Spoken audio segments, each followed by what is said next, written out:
Hello बच्चों, let's see this question. What was important in the history written by British historians in India.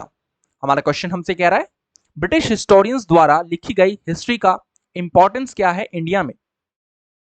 So now we have a four options to reach on a correct one.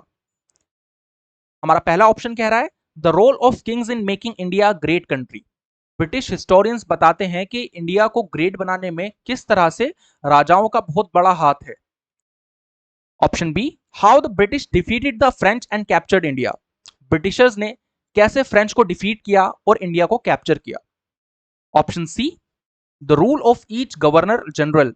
हर एक governor general के rule को बताना was a kind of a thing in British historians. And option D, the rule of Indians who supported the British in establishing their rule over India.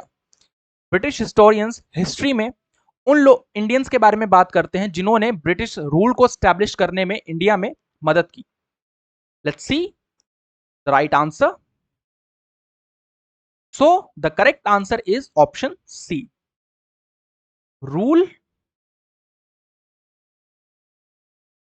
Rule of each governor general.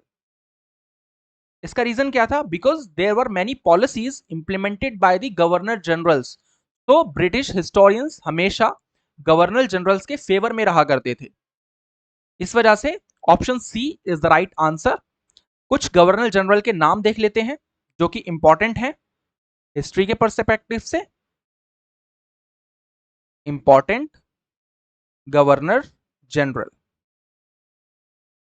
जैसे जिसमें पहले हैं हमारे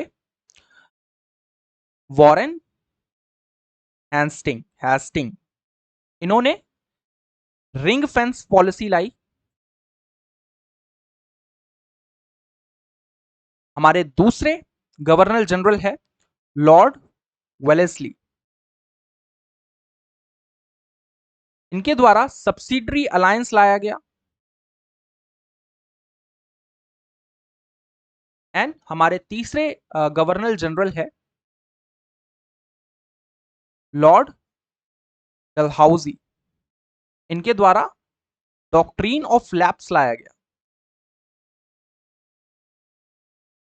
तो इसीलिए जो British historians है वो ज्यादातर गवर्नर जनरल के लिए हिस्ट्री लिखते थे इंडिया में. तो the correct answer is rule of each governor general. I hope you understood it well. Thank you and best of luck.